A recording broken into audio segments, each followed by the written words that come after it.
Welcome to another edition of Pittsburgh Sportsline live in the BPTV studios. If you hear any talking, we're supposed to be silent when the other person talks, but this is live TV and it doesn't always work out that way. Sometimes I get carried away. Thanks for watching Pittsburgh Sportsline, only on Comcast 7 in Bethel Park. Thanks for watching Verizon 32 in Bethel Park and the surrounding area from Nemacolin to Cranberry Wexford. We appreciate it. Got to announce on Facebook, we hit a brand new high, never been this high before ever, 6,555 likes. Thanks for watching and liking all our shows. We appreciate it. 6 years of doing this, and thanks to Dave Cable, Bethel Park, and the community for having a studio for us. Devin Shea, Ethan, and I think, what's that kid's name, Smoking Jim? Rookie of the Year! Oh, that's right. Steve Fisher. Thanks for all your help. We'll try to do the right thing with the sound. I'm Al Levine, the talking machine. Chip Hayner's right next to me, and Smoking Jim's here. We got the full cast of characters here today, so got a great show for you. Might talk a little bit of sports. Last week we wandered a little bit with Smoking Jim and I with some different subjects. I didn't hear any feedback, so I guess you liked it. Skip Atkins loves our show, our man. He said, guys sound great, even without guests. So he enjoyed the talk and how we meandered all over the place there, buddy.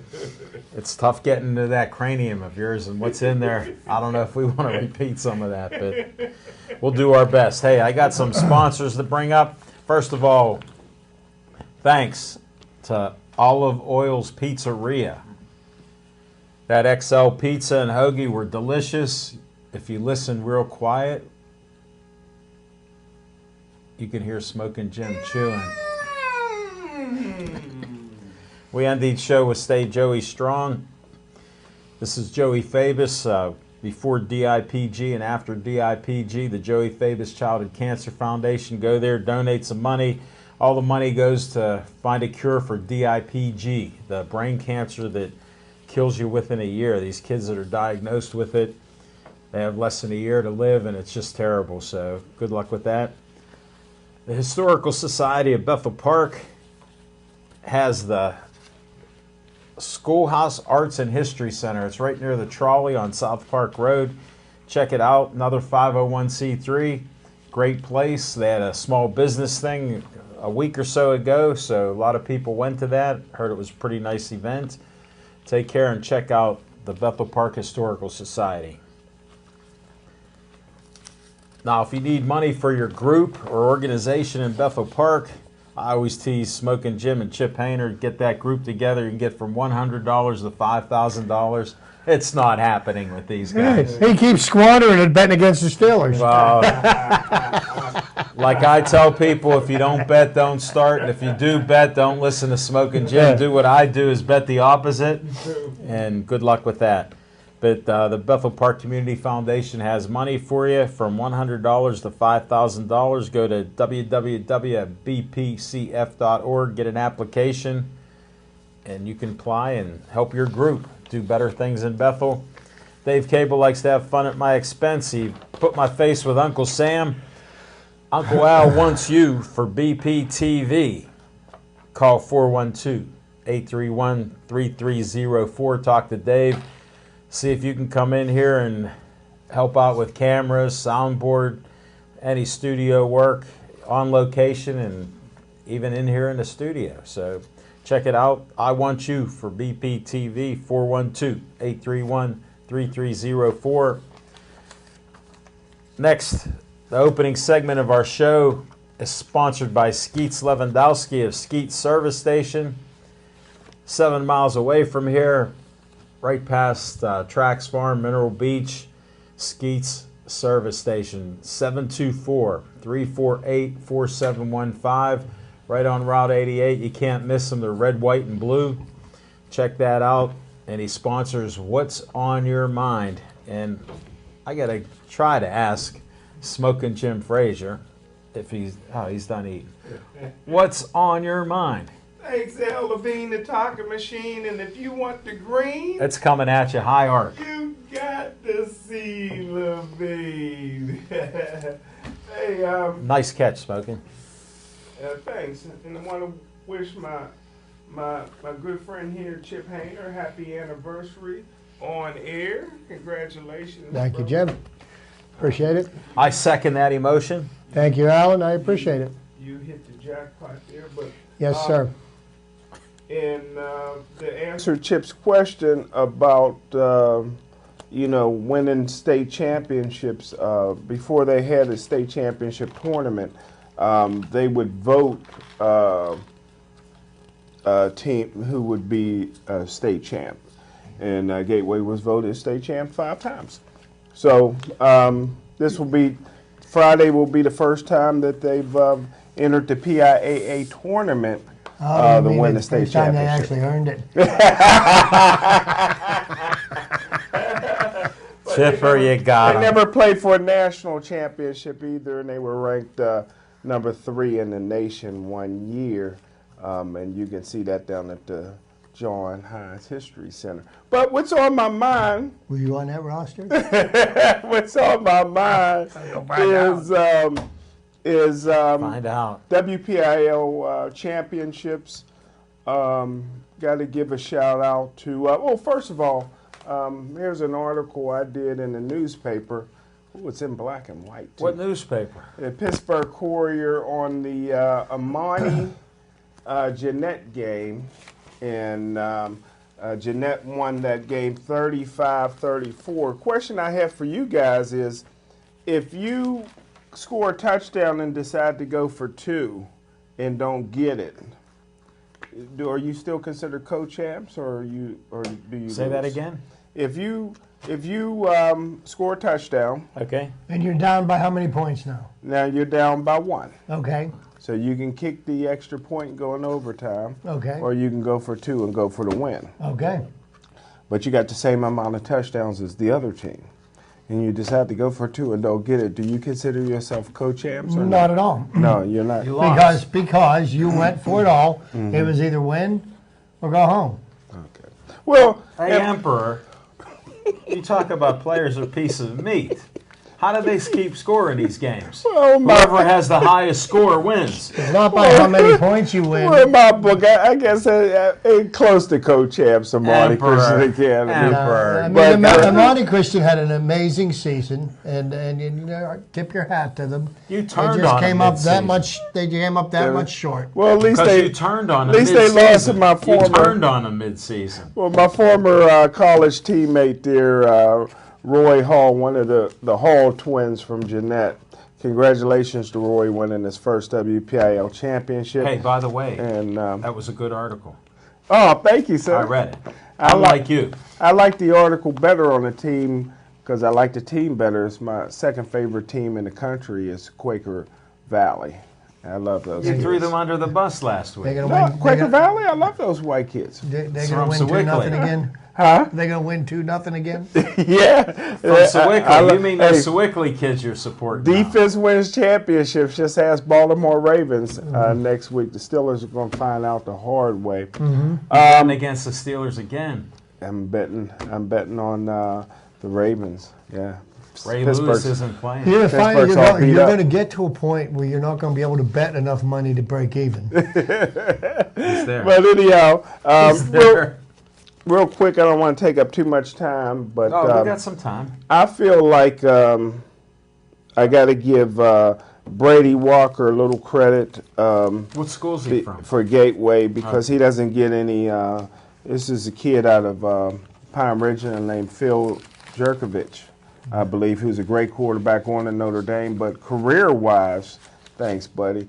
Career-wise, Brady Walker has more passing yards for the people out there than Phil. And what school's he going to go to? He's not being recruited, Pitt, by anybody right now, and he's a senior. But Brady Walker is the second all-time leading passer in WPIL history. And what's that And getting? Jerkovich will probably end up being third. He's fourth right now. But anywho, Gateway's in the championship. Congratulations to Jeanette Jayhawks, who's in a championship, and also their feeder team just won a national championship in Canton, Ohio. Their youth kids, so things are looking up as well in Jeanette. How about Quaker Valley is going for a state championship, and Washington High School got beat, so they're out of it. And Pine Ridgeland will probably get beat by St. Joe's in the championship. And everybody, I think, in the state of Pennsylvania would have loved to have seen a Gateway versus Pine Ridgeland game. I don't think so. I'm not really enthused with that. But Gateway, the uncrowned champ of all divisions this year, and that's what's on my mind. Okay. Thanks, Smoking Jim. I'm glad we finally got down to it. Chip Hayner. Who's the brothers from the hood? They from the hood right there. Forget about it. Chip Hayner, what's on your mind? Well, thank you, Alan, and good evening, everybody. What I would like to bring everybody up to speed on before I get to what's on my mind is maybe some facts about the high school playoff Facts. that's coming up this week. And I do want to give some props to the Gateway pass catching combination, who has moved up at a record pace. Brady Walker, 6'1", 170 pounds, is a senior quarterback for Gateway, and which is Courtney Jackson. They're major players. Okay, a junior receiver have been sensational together this year. They helped Gateway reach the PIAA Class 5A championship. In a semifinal victory against Manheim Central, Brady Walker threw for 465 yards. Really? The second most in a PIAA playoff game. Well, you would know this. You're a Gateway fan, right? You're following the games. It was sitting there, Chip. Brandon Nosovich of Allentown Central Catholic threw for 496 in 2010. So that's the second most in PIAA playoff history. Jackson caught 14 passes to tie a PIAA playoff record. Pine Richland's Mike Marhault caught 14 in 2014. So after the game, Gateway coach said, when we told Courtney the statistics, he said, those are crazy numbers. He had no idea that they were on pace to set the record. Here's a question I have. Why didn't they throw one more pass to him and break the record? That's it. Okay. Well, in the Manheim Central game, Walker set a state record for single-season passing yardage, breaking the mark of Pine Richland's Ben DiNucci, who can't seem to find a starting position for the Pitt Panthers. Right. Walker now has thrown for 4,396 yards. One season? Wow. In this season. Not in one season. In this season, which is not yet over. Okay? Jackson now has 94 catches for 1,903 yards. Wow. Only 3 players in the history of the Whippeal are known to catch 100 passes or more in a season. The Whippeal record and also the state record is 116 by Seton LaSalle's Carmen Connolly. The best pass catch combinations in the Whippeal and PIAA history are DiNucci and Marhault for Pine Richland 3 years ago, and Conley and Bill Stoll for Seton LaSalle in 2004. They couldn't start for Pitt. and a little tip, the Conley family is the Del Sardo family, and they're related to the Gradkowski family. Okay. So I just thought I'd bring you up to speed on some of the things that Jim has forgotten to mention, other than the fact that Gateway would not stand a chance against Pine Richland. And that's just my humble opinion. But to speak to his other favorite team, Quaker Valley will play for the PIAA championship for the first time in school history. But one person associated with the team has state championship experience in Hershey, but as a basketball player, not a football player. Maybe you may have heard of Tom Pipkins. Yeah. He's only the all-time leading scorer in WPIAL boys basketball with 2,838 points for Valley High. Yeah. Pipkins is now an assistant coach with the Quaker Valley football team. I didn't know that. See that? What, they bust the brother in? You know? I know, but see, I missed that. Jim provides the fluff, I preside the facts. Okay? Hey, So I thought that. He didn't even play no football, There you go. I told you he has experience in Hershey. Oh, but not on the football his field. way on I the don't know what he resume. did, but you know what? I want to see that resume. If you would have known about that, I am absolutely certain that you would have brought something like that up. And all systems are go for Pine Richland's all-world quarterback, Phil Jerkovic. He was tested last Friday for mononucleosis as well as Lyme disease because he wasn't feeling well last week. Who was he kissing? But both tests came up negative, and he's been cleared to play in the championship game this weekend. Some deer watching. So I'm absolutely certain that the Pine Richland Rams will end up the season 16-0 and with another state championship to put on their mantle. Nobody can beat St. Joe's. The only team that have a shot at them is Gateway. St. Joe's is loaded. But they are loaded. That gets me to what is on my mind. And once again, I find more reasons every weekend to become more disillusioned with the NFL than I already have been. And my viewership has been waning, just like the television ratings for the NFL have been waning. Prove it to Smoking Jim. I will give you a couple of examples why I am getting so tired of the NFL, okay? So here we've got a game on Sunday, the Buffalo Bills and the New England Patriots, and they're playing in Buffalo. And the Bills, as they usually do, were laying an egg. And you get down to about 4 minutes left in the game, and a pass is thrown by Tom Brady in the direction of Gronkowski. Now, there is some jockeying for position between he and the defensive back. The defensive back happened to intercept the ball, fell forward. A Patriot came over, put his hand on the middle of his back, touched him down. The guy is on his stomach, face down to the ground, not making an attempt to get up. And here comes Rob Gronkowski, and he throws a forearm shiver to the back of his head, bounces his head off the turf, causes him to immediately go into concussion protocol after the whistle had blown. Okay, so this is something that, okay, this is going to be a fine for sure, should be a suspension. I'm thinking 3, maybe 4 games, and then they maybe take it down to 2 or something like that. What does he get? 1 game suspension. It was a deliberate attempt to injure another player, and yet the Players Association went and filed an appeal for him. Now, where is the Players Association for the guy that got his head bounced off the turf? Why is the Players Association accepting that kind of behavior? Why isn't the Players Association punishing the egregious offender? Okay, fast forward to last night. My thoughts and prayers go out to Ryan Shazier and his family. I hope he recovers completely. I don't even care if he plays football again. I hope he can walk again. That's how serious that injury looked. I wish him a speedy recovery, and if by the grace of God he's able to play football again, great. But I just hope that he can lead a normal life. He'll play. So now you've got Juju Smith-Schuster, okay? In the course of a play, while the ball is live on the field, Vontaze Burfict is going in to make a tackle, and Juju Smith-Schuster blocks him. Violently, I will say, hit him with his shoulder, hit him in his chest, did not headhunt, and knocked him flat, knocked him out of the game. Then he made the foolish mistake of straddling Vontaze Burfict, standing over him and taunting him, which, of course, should have been a 15-yard penalty. The hit, if they're going to call that a crackback blocks are illegal. Maybe a 15-yard penalty. If you want to throw him a fine, great. But he gets the same suspension as Rob Gronkowski. And Rob Gronkowski deliberately tried to hurt somebody after the play was dead. And you're going to tell me that Smith-Schuster gets the same suspension as somebody that's an egregious defender? I don't understand it. It doesn't make any sense. There's no consistency with what they're doing. And then, of course, there was another hit later in the game that warranted a suspension as well. A helmet-to-helmet hit. Now, there may have been, in the last 2 seasons, 100 helmet-to-helmet hits or so flagged. How many of them were suspended?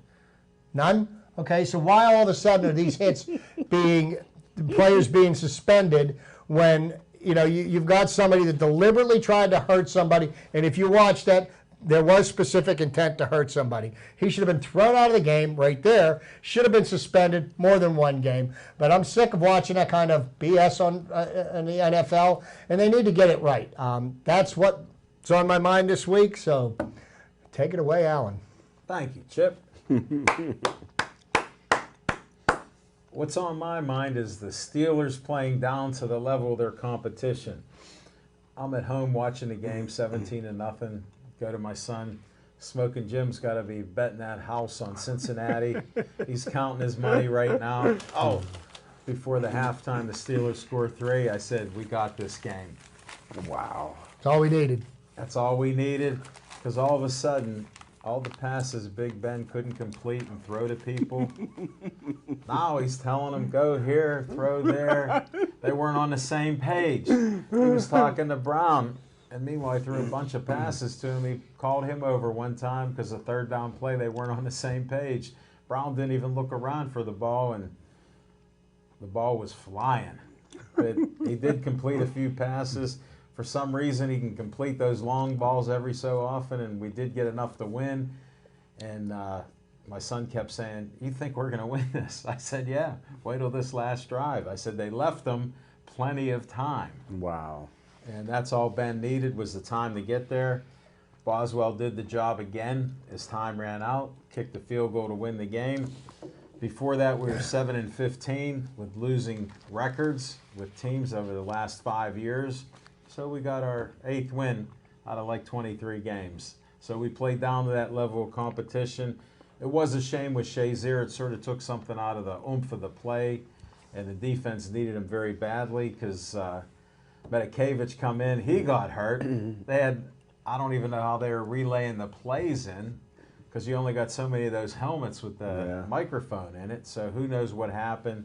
I didn't even know we had a guy named Fort on the team that was coming in playing. But the Steelers ended up winning the game, and off to 10-2, can't beat that. Still talking about New England, although we have the Ravens coming up next week. Smoking Jim already bet the house on the Ravens, so we won't worry about that. We'll chalk that one up for another Steeler win. You got your Ravens shirt on. I know. I wore it today because of you. I'm all Steelers. So, speaking of the Ravens, if you don't mind me interrupting. No, go ahead. So, a player from the Ravens got hurt yesterday in Achilles Jimmy injury. Smith. Jimmy Smith. And, okay, so he's going to be out for the game because he's got an injury, but he's also been busted for PED use, okay? So he's got a 4-game suspension, which he can serve while he's on the injured reserve list. Wow. Isn't that a bunch of BS? I mean, if you violate the rules, okay, here's what. You're on injured reserve, okay, you're on injured. As soon as you come off injured reserve, your suspension starts, as the way it should be. Just like I said, no consistency. I want to see that CBA. Bring that CBA out because they gave Goodell dictatorship, and he just can't decide. How's he doing this for the owners? Only one owner's been coming out against him, Jerry Jones. 31 other owners are in his pocket there, obviously.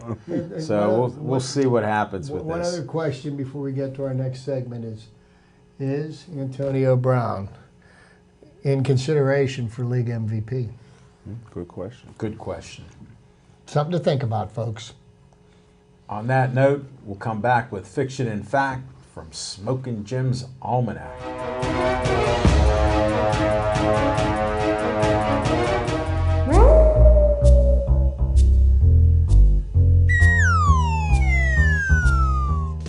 Just the facts. Thanks, Al Levine, the talking machine, and Chip. And I know you don't watch football anymore, Chip, because football's not for the faint of heart. And Al Levine, the talking machine, the Pittsburgh Steelers really, I'm giving them a C grade for cardiac kids. They're the new cardiac kids. But my fiction and fact from Smokin' Jim's Almanac reminds me a lot this year of 1994. 1994 was one of the Pittsburgh Steelers' greatest teams of all time. As a season ticket holder, if your home team makes the Super Bowl, you get allotted a lot more allotment of Super Bowl tickets. So I've already had 2 tickets for Miami if the Steelers would win the game and go to the Super Bowl. I was taking a beautiful blonde that worked at Mellon Bank at the time. Just friends, we're friends, but boy, she had a good shape for the beach.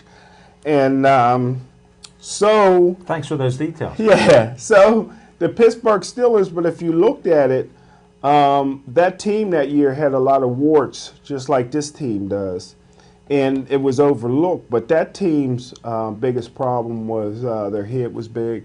You know, you had Eric Green and Yancey Thigpen and those guys hanging out later than me at night. Oh, yeah. You had the Super Bowl video they made. Yeah. Overlooking teams like, you know, their coach this year talking about the New England Patriots instead of things at hand. And when the Pittsburgh Steelers went into play in the championship game against San Diego Chargers, a team they should have beat the brakes off. Stan Humphries. Stan Humphries is a quarterback. Who would even remember him? Who? And this guy. And the Pittsburgh Steelers totally dominated that game in the first half, but all those warts came to the fruition when is that a word? And no, what came you to say? the top. Fruition, yes. Fruition, yeah, there you go. I don't know. They'd have to come to the skin so you could see it. Yeah, the warts would have to show up. Yeah, the warts started to show up in the second half with me only hours away from flying to Miami.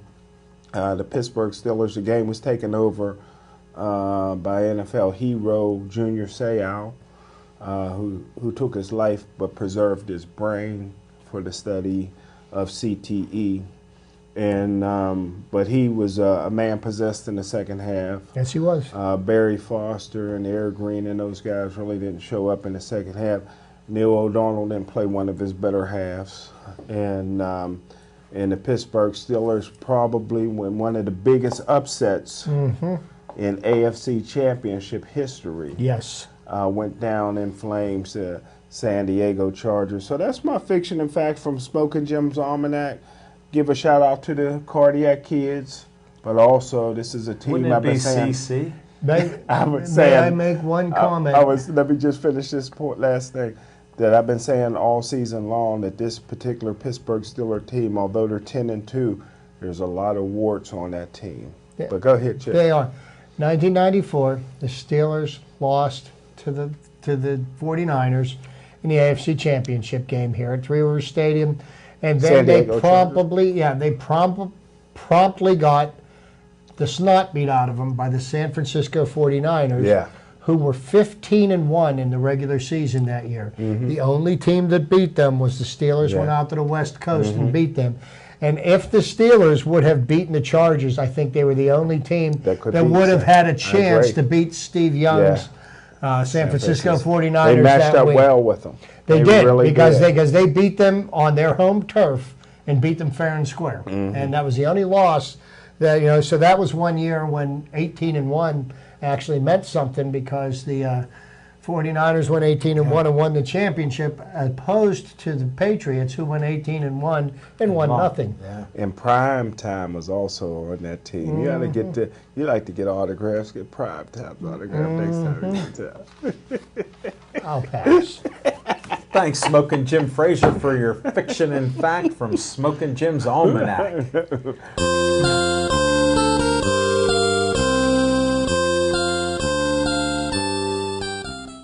Oh, thank you and good evening, everybody. Before I get started with my trivia, I just want to, make a quick mention because my trivia this week has to do with what's going to be coming up this weekend in college football. The Heisman Trophy will be selected. The Heisman Trophy will be selected. I got to vote. So now we have come down to the final four teams. Who's in the playoff to win it all? And we've got the Clemson Tigers, who maintained their number one standing. Yeah. We've got Oklahoma in at number 2. We have Oklahoma. We have Clemson. We have Oklahoma. We have Georgia, who beat Auburn, who beat Alabama. I won money on that. Yeah, and Alabama made the Final Four. Where's Penn State? They should be in. Penn State. They should be in. They couldn't even win the Big Ten, and it doesn't matter because even if you win your conference, doesn't mean you get in. Look at the Ohio State Buckeyes. Wow. You came up short. Sorry about that, guys. Here's the reason why Ohio State Central didn't make Florida it. should be in? Here's the reason why Ohio State didn't make it. They lost 31-0 to an Iowa team that was not ranked. that doesn't get you in the championship tournament. Central Florida, I mean, if you look at strength of schedule, I mean, I used to always be a big proponent because you think of the year when BYU was the only undefeated team in college Won football national championship. and won a national championship, but who did they beat? They really Nobody. didn't beat anybody. They beat a 6-4 Michigan team. Okay, so there you go. That won them a championship. But, you know, Central Florida, hey, they won all their games. And all you can do is, you know, you can win all your games, but that's not what they judged the polls on.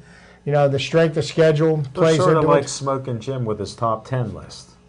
So, That's how I would analyze that. okay. So what I am going to do, and I'm going to do this as quickly and as efficiently as I can, some facts about the Heisman Trophy. And then we'll go over who the 3 finalists for the Heisman Trophy Award are this year. I sent my vote in.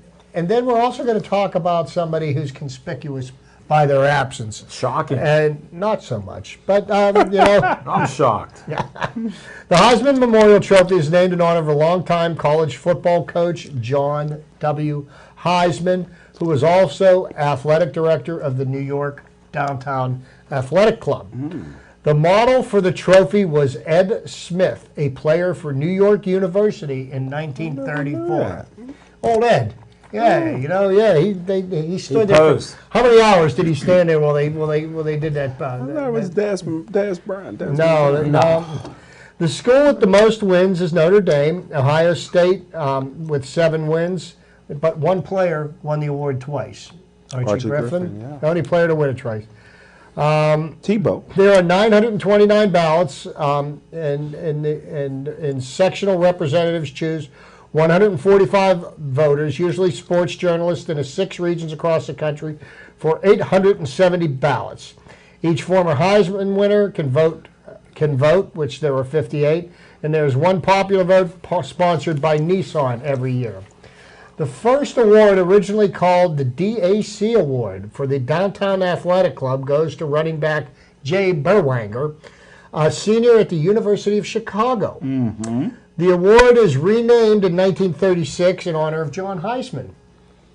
1961, halfback for the Syracuse Orangemen, the first African-American to win the award, Ernie Davis. You can say black. Well, it said African-American here. I'm just reading from the paper, Jim. Smoking Jim.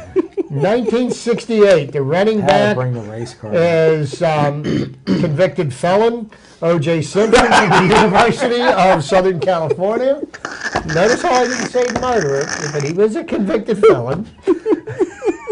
Archie Griffin in 1975 becomes the only person to win the award twice. The running back for Ohio State wins in 1974 and 1975. Charles Woodson, cornerback for the University of Michigan, is the first defensive player to win. Peyton Manning won. In 2007, University of Florida sophomore Tim Tebow was the first underclassman to win the award. It usually goes to juniors or seniors.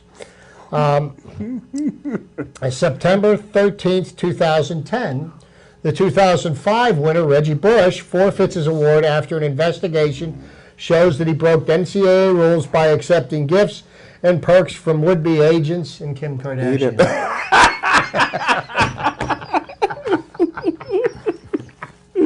Okay. On December the 8th, 2012, Texas A&M freshman quarterback Johnny Manziel is named the 2012 Heisman winner and the first freshman to ever win the trophy and have no NFL career. But as far as drunks and drug addicts go, he's a Hall of Famer. He's a Hall of Famer. Hey, his December dad admitted he 13th. trained on Skittles and beer. Well, you know what? Those weren't Skittles. Those weren't Skittles. December 13th, 2014, University of Oregon quarterback Marcus Mariota was named the 2014 winner. He is the first player from the University of Oregon and the first native Hawaiian to win the Heisman Trophy. What is that? What's the native Hawaii? What is Well, they would be somebody that was born and American raised in ancestors. Hawaii. Oh, a native Hawaiian. You know, Okay, not I like got Hawaiian Punch. it. Okay. Okay. Never heard that term. Didn't they teach you anything at Cal U? That thing was American. Okay, so well, now we're going to go over some facts about the Heisman Trophy. And I did talk about the number of winners that there are. Just a quick rundown. The top Heisman Trophy producing schools, Notre Dame and Ohio State, each with 7.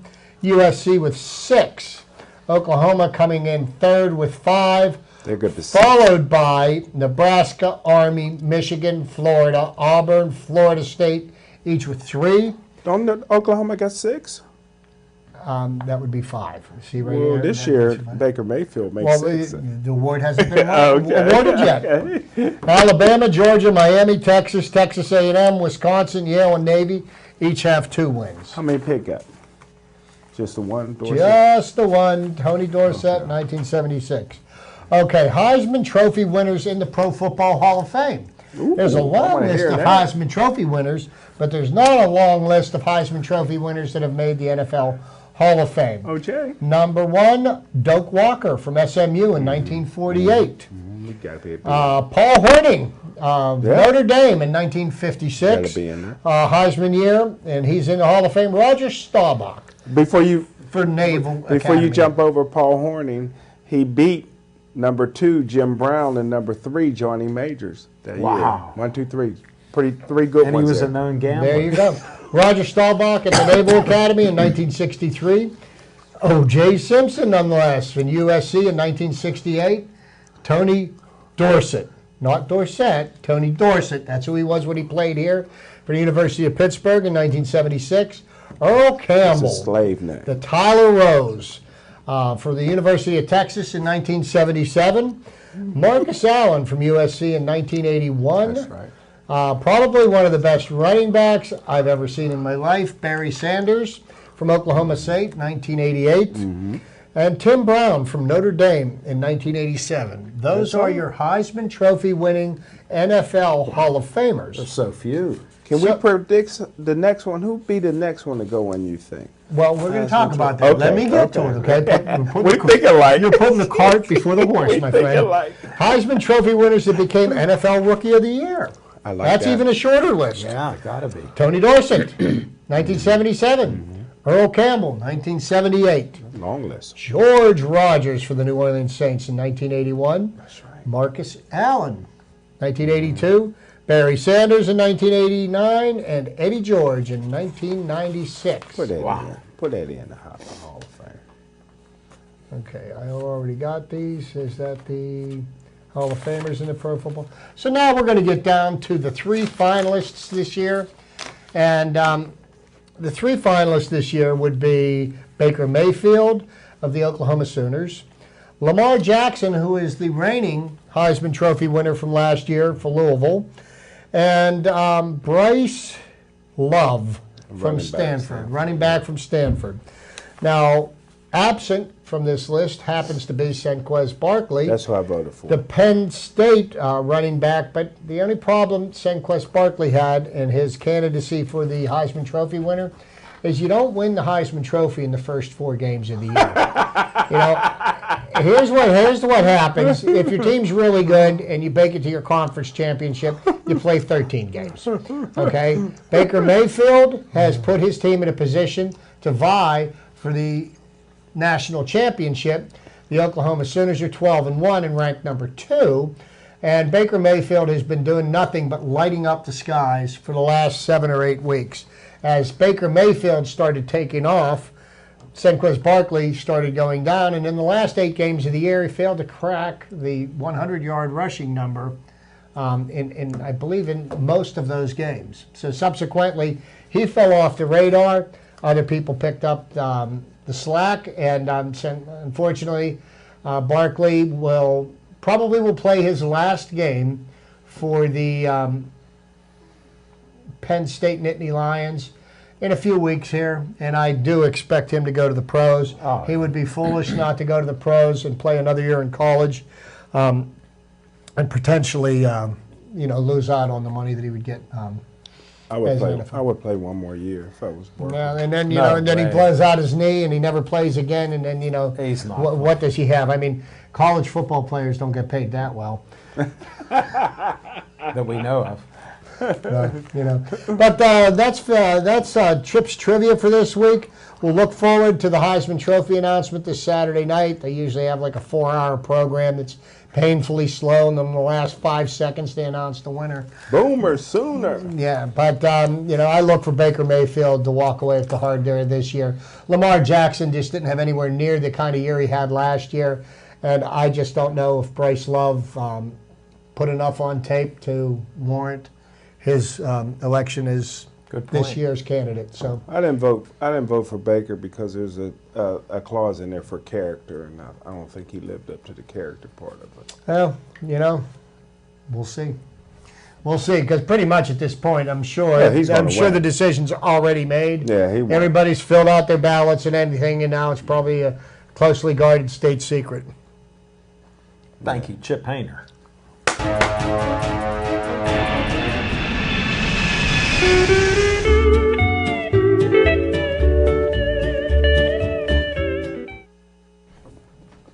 On location, December 11th, we'll be at Olive Oil's Pizzeria and More, 930 Brookline Boulevard from 7:30 to 8:30. I got a local guy that just opened up a fitness center, John Dennis, coming to the show, and his assistant Jeff will be there. I got contacted by our man Lou, owner of the Pittsburgh Buccaneers. Wow. Some of the team members are supposed to come to our show. So make sure you're there. $5 pizza, $5 hoagies, and great sports talk.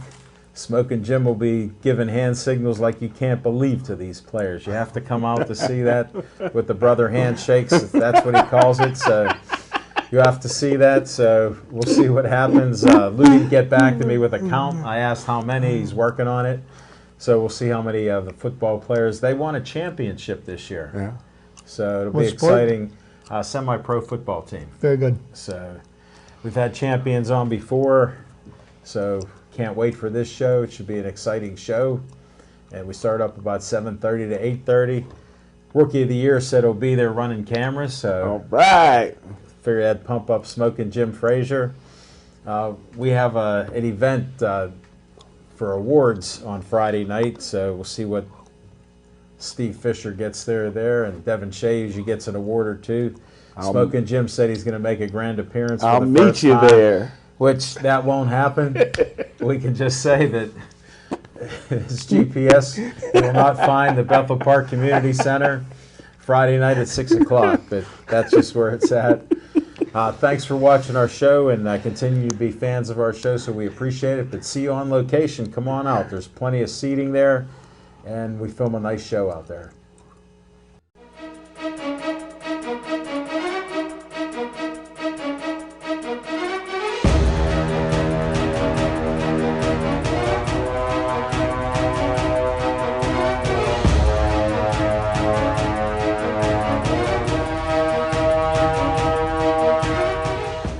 Thanks for not switching that dial. Chief, hope you had a good dessert. Hope you enjoy the show, and all the rest of you. Thanks for all our fans that constantly run into me and tell me they enjoy the show and have watched it for years. Thanks again to all of you. We appreciate you. Now we got to talk a little Steelers. I don't know what it is, losing teams. Watch this game and it just drags on and on. There's some of the most boring first halves and second halves up until the last 3 seconds or so. Well, all year and for the last 2 years, all we've heard is that the Steelers could have potentially one of the most prolific offenses in the history of the NFL. We've heard that numerous times, and I will say this. Jim says this team has some warts. That is true. Okay, this team does have flaws, but this is one thing that this team has done and is continuing to do. Is they just seem to find a way to win games that, by all rights, in years past, they lose. And I think what's going to happen now, moving forward, with the injuries that we've had to our defense, with Hayden, now with Ryan Shazier, Matty Kavich is out. Steelers signed Sean Spence back. Wow. So they need help at inside linebacker, and I think what it's going to come down to, the end of this season, if the Steelers are going to go deep in the playoffs, it's going to be the offense that's going to take them there. And I think the offense is finally getting to the point where they're now getting confident in each other's ability and where everybody's at. They know now that they can make the plays when the game's on the line. And do it a little sooner. Well, you know what? That's why they have a 60-minute game. Here's Come what on. they have a 16-game regular season to prepare you to get ready to play in the playoffs. You don't want to peak too soon, and I think the Steelers are working their way into being in peak performance come the end of the year. Well, I'm glad that 23-point performance gave you all the encouragement you need to overlook the warts. But what are some of these warts? The warts are, for the last 4 or 5 years, Pittsburgh Steelers could not stop anybody in the passing game. Every time I see William Gay on the field, I cringe. Hold it. Here's what I hear. Pass completed in front of Gay. Yeah, there you go. And he hasn't missed the game. And he hasn't missed the game. And in passing situations, now they got him at middle linebacker. Now that Shazier and Matakevich is injured. Now you're bringing back Sean Spence. The team neurologist is just probably pulling out his hair right now with all. He's a bald man. All the potential injuries. Yeah, he's bald. I mean, your whole defense is built around Shazier, and I don't know if he'll play football again this season. He will play football again. I'm predicting that. You don't dress James Harrison, and so you're running around there. I already told you, one play a game to it was nowhere to be found. I've seen him get pushed all over the field last night. You have a rookie who did not even play in training camp. Who? Alu. Huh? No, I'm talking defensive back. I love Tyson, but you have a rookie defensive back, Sutton, who didn't play in training camp. He was hurt. He just come back healthy, but you bench number 24 because he's playing so poorly. Yeah, Cody Sensabaugh. You bench him and you put a rookie in at cornerback. Just shows you how thin you are at cornerback. I've always said, I always liked that Cautry, whatever he is, he's starting for the Giants. If you're weak in the secondary, why would you get rid of Cautry to bring in Sensabaugh and to bring in a Joe Hayden when you still got William Gay on the team? We still could have used Cautry. He had good size. Gay plays every game. He doesn't miss a game. He sure does. I see the back of his pass jersey every game. In front of Gay. Yeah. But anyhow, I think that the biggest thing is, don't forget. Lastly, I'll say this: I thought the Steelers had it all sewn up until I watched the Baltimore Ravens this past week. And I know you didn't watch any of the NFL football, Chip, but Baltimore looks really good. The Pittsburgh Steelers have the most shutouts in the NFL history for a season, the 76 Steelers with 5. Yeah. The 2000 Ravens is second with 4. This Raven team has 3 shutouts.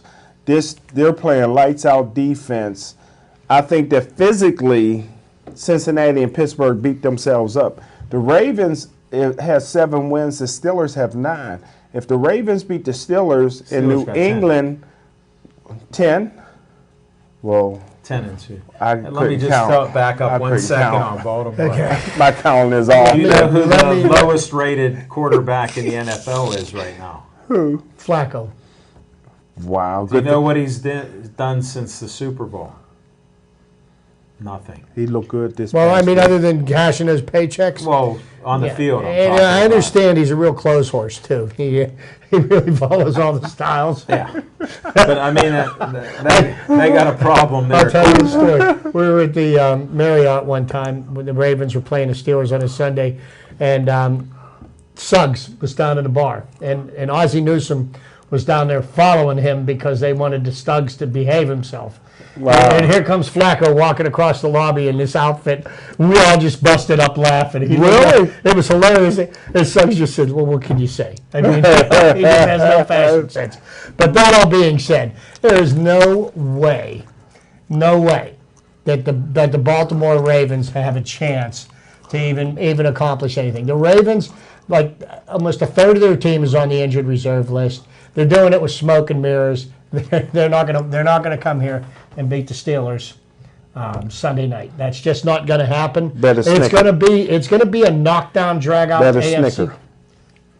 Snicker. Okay, it's going to be a knockdown, drag out AFC North battle.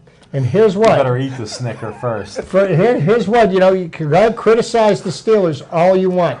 10-2 speaks volumes it does. because they've played 12 games and they've won 10 of them. This is the NFL. Any given Sunday, the Steelers have proven this once. They've proven it 100 times. You can lose to anybody on any given Sunday. And the Steelers are winning the games that they normally lose. I like what's going on with this team. I think it's a special team.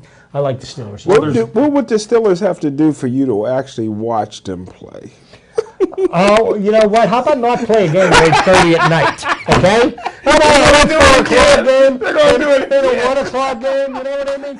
I got to get my beauty sleep, right? Okay? So, you start a game at 8:30. I'm already, my eyes are crossed and I'm already half asleep.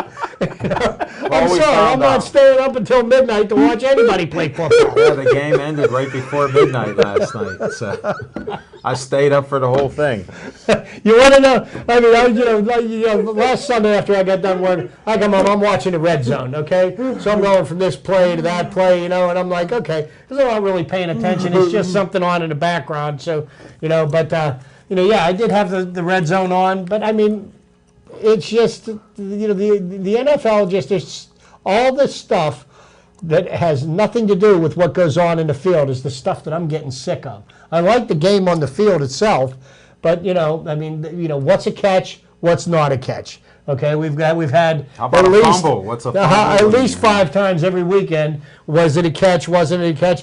You have 15 people view it from 25 different angles, and you get 4 different. I like the end calls. zone camera. I like the guys Dean The Blandino pylon and who's camera. the other one? I like that pylon camera showing things. Perea. Neither one of those guys have gotten a call right in 2 years. I want their job. Okay? Because how can you be wrong so many times and still get paid?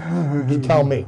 But They're consistent. those are the things. But I think this, we're getting down the last couple and a half minutes here. Okay, Steelers 10-2, Ravens week. It's going to be what do they call it? A slobber knocker this weekend. But how about the Pittsburgh Penguins on a 4-game winning streak? Yes. Back to back. Finally, they beat the Buffalo Sabres.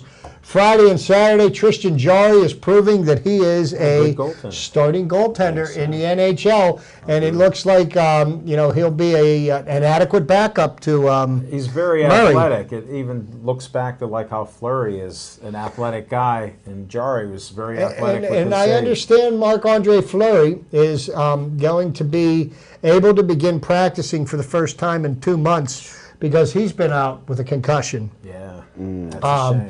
Which I'm sorry to hear that from Marc-Andre, but that was one of the risks with keeping him on your roster is that he's had a lot of concussions and he's more susceptible to them now. Yeah. He and Chris Letang both. Those are 2 people that I worry about. Like, is the next concussion, is that going to be the one that scrambles their brains? It could be. But we got tonight the Penguins and the Rangers. Okay, so.